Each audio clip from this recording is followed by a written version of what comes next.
जरा सोचिए, क्या इंडिया में कोई ऐसी जगह हो सकती है जहां साइंस के सारे नियम, सारी लॉजिक धरी की धरी रह जाए?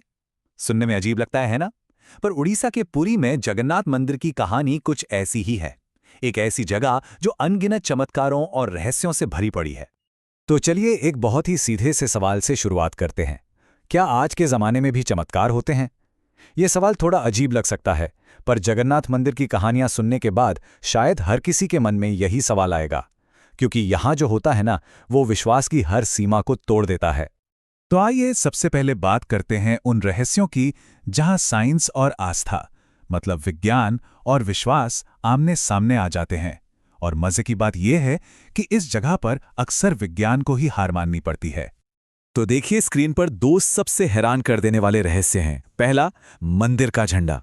अब नॉर्मली झंडा उसी तरफ उड़ता है जिस तरफ हवा चल रही हो, राइट?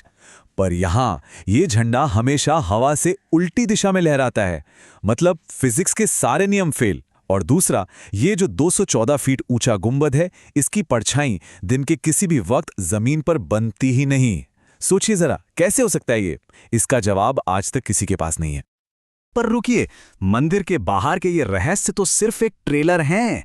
असली कहानी, असली रहस्य तो मंदिर के अंदर है, वहां के देवताओं में छिपा हुआ है। और ये सवाल बहुत बड़ा है। पूरे भारत में घूम लीजिए, लगभग हर मंदिर में मूर्तियां पत्थर या किसी धातु की मिलेंगी। तो फिर जगन्नाथ मंदिर में भगवान लकड़ी के क्यों हैं?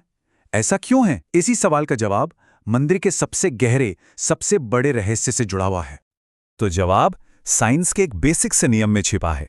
हम सब ने स्कूल में पढ़ा है कि पत्थर और मेटल ये एनर्जी के अच्छे कंडक्टर होते हैं, मतलब ऊर्जा को आसानी से पास होने देते हैं।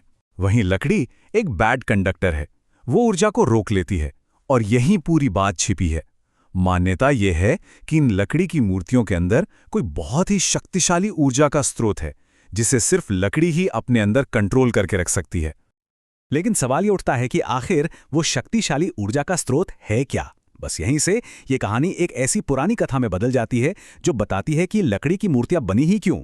और ये कथा सीधे जुड़ी है भगवान श्री कृष्ण से। इस पूरी कहानी का जो सेंटर पॉइंट है वो है ब्रह्म पदार्थ। अब ये ब्रह्म पदार्थ क्या है? माना जाता है कि ये भगवान कृष्ण का असली दिल है, जो उनके देह संस्कार के बाद भी जला नहीं, और कहते हैं कि वो आज भी जीवित है। कहानी कुछ इस तरह है कि 3012 ईसा पूर्व में जब श्री कृष्ण ने देह त्यागा तो उनका शरीर तो पंचतत्व में विलीन हो गया, पर उनका हृदय वो बिल्कुल वैसा का वैसा ही रहा। एक शिकारी को यह मिला और उसने इसे नदी में बहा दिया। फिर सदियां बीत गईं और राजा इंद्रद्युम्न को एक सपना आया। सपने में उन्हें इसे खोजने का आदेश मिला। फिर क्या था, एक रहस्यमयी कारीगर आया और उसने कहा कि वो मूर्तियां बनाएगा। शर्त यह थी कि उसे 21 दिन तक कोई डिस्टर्ब ना करे। उसने खुद को कमरे में बंद कर लिया, लेकिन जब लोगों से रहा नहीं गया और दरवाजा खोला गया तो अंदर कारीगर नहीं था। वहां थी सिर्फ 3 अधूरी मूर्तियां, और उन्हीं में से एक के अंदर रखा था वो ब्रह्म पदार्थ। लेकिन ये कहानी सिर्फ इतिहास की किताबों में नहीं है, ये आज भी जिंदा है, एक बहुत ही सीक्रेट रस्म के जरिए जो हर 12 साल में एक बार होती है। इस रस्म को कहते हैं नवकलेवर। और ये क्यों होती है?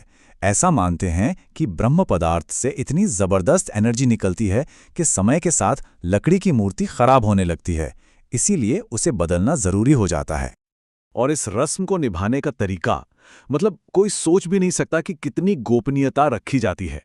सबसे पहले पूरी शहर की लाइट बंद कर दी जाती है, कंप्लीट ब्लैकआउट। फिर जो मुख्य पुजारी होते हैं उनकी आंखों पर पट्टी बांधी जाती है, हाथों में मोटे ग्लव्स पहनाए जाते हैं, और फिर उस घने अंधेरे में ब्रह्म पदार्थ को पुरानी मूर्ति से निकालकर नई मूर्ति में रखा जाता है। इसे देखने की इजाजत किसी को, बिल्कुल किसी को नहीं है। और जिन पुजारियों ने इस रस्म को किया है, जिन्होंने इसे महसूस किया है, उनका अनुभव सुनकर रोंगटे खड़े हो जाते हैं। उनका कहना है कि जब ब्रह्म पदार्थ को हाथ में लिया जाता है तो ऐसा लगता है जैसे कोई जिंदा चीज हाथ में हो, जैसे कोई छोटा सा खरगोश फुदक रहा हो। अब इतनी ज्यादा सीक्रेसी क्यों? इसके पीछे एक बहुत बड़ी चेतावनी है। माना जाता है कि अगर किसी ने अपनी आंखों से ब्रह्म पदार्थ को देख लिया तो उसकी उसी वक्त मौत हो जाएगी। तो ये ब्रह्म पदार्थ का रहस्य तो खैर है ही अविश्वसनीय। लेकिन जगन्नाथ मंदिर के चमत्कारों की लिस्ट यहीं खत्म नहीं होती। आइए कुछ और रहस्यों पर एक नजर डालते हैं। अब बात करते हैं मंदिर की रसोई की, जिसे महाप्रसाद का घर भी कहते हैं। यहाँ का चमत्कार भी कुछ कम नहीं है। रोज हजारों लोगों के लिए खाना बनता है, पर चाहे कुछ हजार लोग आएं या लाखों आ जाएं, प्रसाद कभी कम नहीं पड़ता। और सबसे बड़ी बात, एक दाना भी कभी बर्बाद नहीं होता। यही नहीं, खाना पकाने का तरीका तो सीधा सीधा साइंस को चैलेंज करता है। यहाँ प्रसाद 7 बर्तनों में बनता है, जिन्हें एक के ऊपर एक रखा जाता है। अब लॉजिक तो यही कहता है कि जो बर्तन सबसे नीचे आग के सबसे पास है, उसमें खाना पहले पकेगा, है ना? पर यहाँ ठीक इसका उल्टा होता है। सबसे ऊपर वाले बर्तन में खाना सबसे पहले पकता है और सबसे नीचे वाले में सबसे आखिर में। 214 फीट ये ऊंचाई है मंदिर के शिखर की, और इतनी ऊंचाई पर हर रोज एक ऐसी रस्म निभाई जाती है जिसे देखकर सच में सांसें थम जाती हैं। हाँ, हर रोज एक पुजारी इस 214 फीट ऊंचे शिखर पर बिना किसी सेफ्टी के चढ़कर झंडा बदलता है। कहते हैं कि अगर एक दिन भी ये झंडा ना बदला गया तो मंदिर 18 सालों के लिए बंद हो जाएगा। और सुनिए, मंदिर के गुंबद के ऊपर से कभी कोई पक्षी या हवाई जहाज नहीं उड़ता।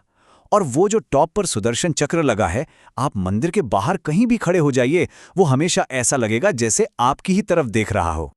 तो इतने सारे चमत्कार, इतने सारे अनसुलझे रहस्य, इन सब के बाद हम एक आखिरी सवाल पर आकर रुक जाते हैं। सदियों से जगन्नाथ मंदिर ऐसी चीजों का गवाह रहा है जिन्हें विज्ञान आज तक नहीं समझा पाया।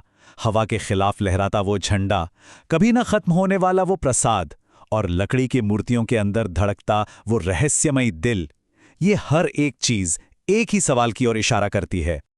और इसीलिए हम घूम फिरकर वापस उसी सवाल पर आते हैं जिससे हमने ये पूरी बातचीत शुरू की थी, कि जब साइंस और लॉजिक के सारे दरवाजे बंद हो जाएं, तो क्या विश्वास ही अकेला जवाब बचता है? ये एक ऐसा सवाल है जिसका जवाब शायद हर किसी को अपने अंदर ही खोजना होगा।